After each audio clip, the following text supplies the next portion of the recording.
Right? So 5,000 years ago in Egypt, they were doing this. But again, okay, what's really important is, this is all speculation. And it's really important for you to doubt and question me. Because we don't actually know that this happened. All the records have been lost to us. And obviously, this will be the greatest state secret of Egypt. But from my perspective, it makes sense. Because the Pharaoh needs to be like this in order to survive, right? Because the Pharaoh has brothers who want his throne. If he's a nice guy, guess what? Dead. Right? So that's true for everyone in power. If you're a nice person who feels sorry for poor people, you're dead. Okay? So you have to have certain characteristics in order to be a great leader. And the main characteristic is dissociation. So the priests are actually protecting the Pharaoh. Okay? Does that make sense? All right. So I know this is hard, but I need you guys to remember the story of Egyptian mythology because we'll use it over and over.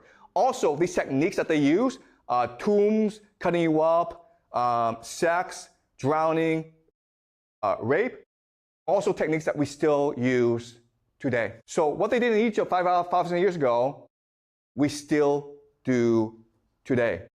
There's absolutely no difference. And I will show you this as we move on. Okay? But are there any questions so far? Yeah? Sorry. Can you speak in the microphone, please? So they only trained the Pharaoh by this method, not his relatives, his brothers or something. Okay, that's a great question. So who's being trained into this system? And the answer is everyone, right? Because the people really in control are the priests. What we today call the deep state. And it's possible the Pharaoh gets an accident and dies. Okay, so you need someone right away to replace the Pharaoh. Everyone in the royal family is being trained into this. The problem arises when the priest class divides into different political factions who all want power. Then they program the Pharaoh's brother to create a civil war. Okay, so everyone who is in the royal family is being programmed like this. But then this raises a really interesting question, is like, why would they agree to this, right? Now, what's interesting is that these psychedelics and these trauma create something called NDE, okay? What we call near-death experiences. So for like a minute or 10 minutes or half an hour, they are literally dead.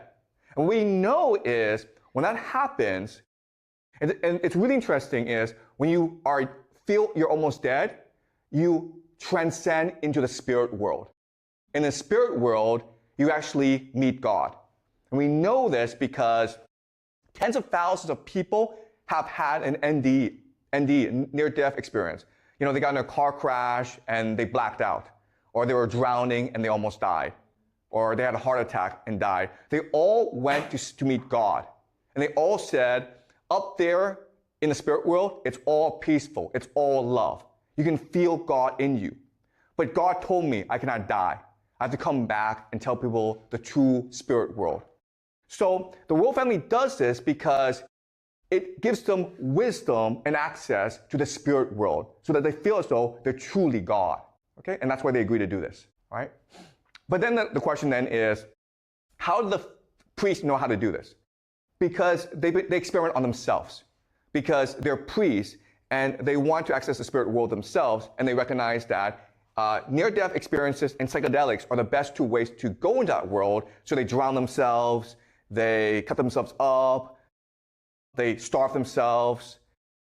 There are lots of ways to create near-death experiences, okay? But that's how they know the secrets. And what's amazing is we have not improved on the Egyptians today. Like all the modern technology, all the modern medicine, science, we're just doing what they're doing, okay?